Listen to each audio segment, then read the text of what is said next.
Today's a live topic. We're going to talk all about how being that hidden treasure is actually what is costing you more than you really think in your career, as well as in your authority in your organization. So, if you are the most reliable, or let's put it this way, if your boss is constantly telling you, we don't know what we would do without you, but you're still not being invited into those strategic conversations, then this is your wake up call, because that praise isn't a compliment. It's a warning sign that you're stuck in what I call the hidden treasure trap, where your value is getting recognized, but it's not being leveraged. And let's be honest, being reliable isn't what is going to get you promoted, but it's going to be what keeps you stuck. And I'm going to share in this video why that is. All right. If this is the first time you're joining me here, hi, I'm Kim, and I support senior women in leadership who want to get more recognition, more influence, and more strategic visibility so that they can get promoted, they get better opportunities, and more salary without having to work even longer hours. Now let's dive into today. So the first part is, as I shared, what I call the hidden treasure trap. This is where you're seen as essential, but really only for execution. That's what you're being praised for. And those are the tasks you keep getting.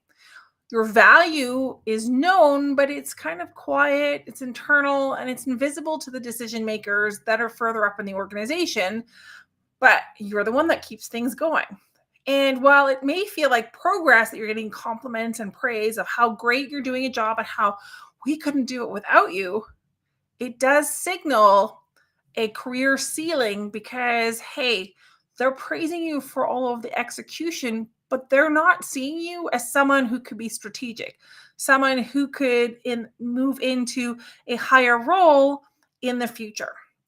So, for example, one of my clients was doing all of the work right behind the scenes, but was never invited into the decisions about, hey, where are we going to be in the next 6 months? What do we see the next 3 to 5 years look like? And making those decisions, even though if she had been invited to those, it would have made her daily operational execution work so much easier, because she knew where things needed to be changed, etc. Now, I'd love it if you could just drop a heart if you've ever been praised for keeping things together, but still being left out when the strategy gets discussed and decided. Now, here's where I wanted to talk about why all of this praise, all these compliments you're getting, is really like it's your career kryptonite, right? We don't know what we do without you. Well, it sounds like a fantastic compliment, because, hey, that means I'm not replaceable. Like, you couldn't do it without me. But here's what the thing is. It's actually a very important warning sign for you, because the truth is, what most women leaders overlook is that when your value is rooted in keeping things going and not shaping where the company is going, you're becoming essential, but you're not strategic. So you're not being kept from a promotion because you're not good enough, because I know this is something that so many women that I work with are like, oh, what if I'm not good enough to go into the next step? No, you are good enough. But you are going to be kept exactly where you are because you're too good at what you're already doing right now. And that's the trap. That's where you become the glue that keeps holding things together. The person they trust with any kind of crisis that comes up, the one who gets thanked in the meeting for solving the crisis, but is then forgotten when it comes to that next level planning and strategy meeting, where, hey, we're going to make sure that something like this doesn't happen again, right? Now think of it this way. You're not being seen as a captain in your organization. You're being seen as a lifeboat. You're always there in emergencies. You're always there when things need fixing, but no one is promoting the lifeboat to the captain who gets to steer the ship. So when your leaders, when your board sees you as critical to the current stability of the organization, it doesn't mean that they necessarily see you as ready to to lead in the future. And when the business needs a strategic voice, or when your company or when your leaders go like, hey, we need someone that's got great ideas of how we can move our business forward, how we can achieve our KPIs in the future, they don't think of you, who is knee deep in solving all of the operational day-to-day fires and crises that you're doing. And again, it's not because you're not capable, it's because your value is hidden beneath all of that getting shit done. Now, this is what you might find yourself happening, right? If you've experienced any of this, it's like, hey, you've been thanked, like in big meetings, going like, hey, great job, like, Kim has fixed this again, and Sarah has such amazing job, saved her butts by solving this crisis.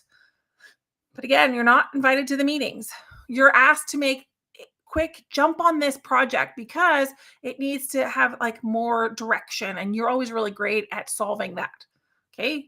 But you're not the one that's being asked initially to say, hey, this is a really high value project that we need to get done. Could you do that?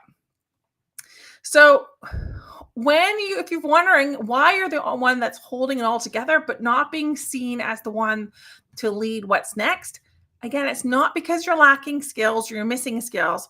It's because you're missing strategic visibility, not the visibility that you're getting complimented on, right? Because you are being seen as like, hey, you are essential. You're doing, or we couldn't get this done without you. But what you're missing is that visibility piece with regards to what am I capable of? Can I project things into the future? Can I be a part of that strategic decisions?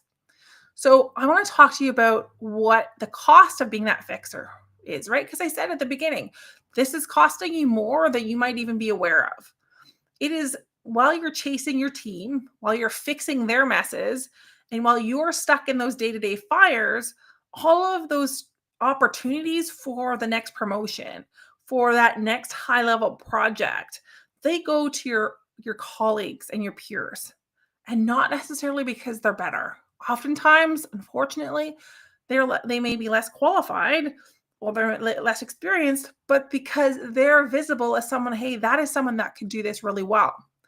So, for example, one of my clients, and I won't mention her name. I want to make sure I respect their privacy as well. But she was about to build a tool herself in order to track how her teams were performing in terms of like their deliverables. And she's like, oh, well, you know what? I'll just like do this really quickly because I don't want to bother my supervisors and everyone else. It's like, oh, hold on a minute. We got to turn this back.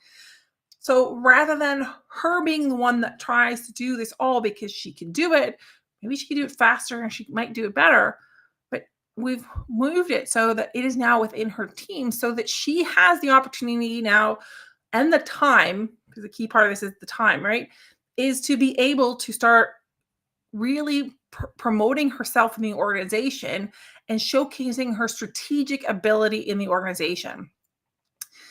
Now, when you make that shift from going from, hey, I'm that hidden treasure, the person that everyone like relies on to get things done, but is never asked to lead anything, then some mistakes that then happen if you want to move into that strategic, what I call the strategic partner, right? You are the one that is a sparring partner for your senior leaders. You're the one that's being invited to those meetings, setting out the strategy. You are the one that gets to start really doing those exciting, challenging business outcome driven projects that you have been going like, oh, I'd love to sink my teeth into that. But in order to do that, you need to lead differently. So that doesn't mean working harder. That doesn't mean, hey, I'm going to delegate more to my team. I'm going to get all these my to-do list. I'm going to shove that onto my team. It doesn't work. And I've got videos if you want to watch a video I've got where I talk about moving from task, so your to-do list delegation, out into outcome delegation, which is more effective. If you want a copy of that or you want me to send you the link, just comment delegate and I will send the link over to that training for you. But it's also, in order to make that shift, it's also elevating how you speak and how you're seen. So rather than, because as a side note, as women, a lot of us tend to be humble. We don't want to be coming across as arrogant or bragging. So we don't really talk about our achievements and our results. And frame them in such a way that really hones and directs the attention of our leaders to, hey, she's very capable, and she's someone that we really need to make sure that we are elevating and promoting her into that next role. So if you're looking for that support, what I've got for you is what I call the Boardroom Whisper Checklist. Now, it's got a few proven strategies and phrases and scripts in this checklist that my clients have been using very successfully over the last 3-4 years to get promoted, to get invited to those meetings where they are being consulted, and oftentimes they're setting the tone and setting the direction for the organization. Now, if that's something you're interested in, I want you to DM me checklist, or even just comment on the video below checklist, and I will share with you my Boardroom Whisper checklist. And again, it gives you the exact phrases and scripts and things that you should be saying in your meetings and with your senior leaders that is going to shift you from being that hidden treasure into being seen as a strategic partner. So if that's something that you're looking for and that's what you want to achieve, then I recommend commenting with checklist. Got to make sure to remember the word, but comment checklist, and I will get that over to you. Follow me for more leadership advice, especially for women in leadership, because I talk about how to get promoted. I also talk about how to make sure that you can get your team, create more accountability in your team so that you create the time to position yourself as a strategic partner and lead in a way that is most authentic to you without having to burn yourself out. Thank you very much for listening. And if you've got any questions, of course, drop them in the comments or DM me with questions. I'm always happy to answer those questions there at any time. Have a great day. Talk to you soon.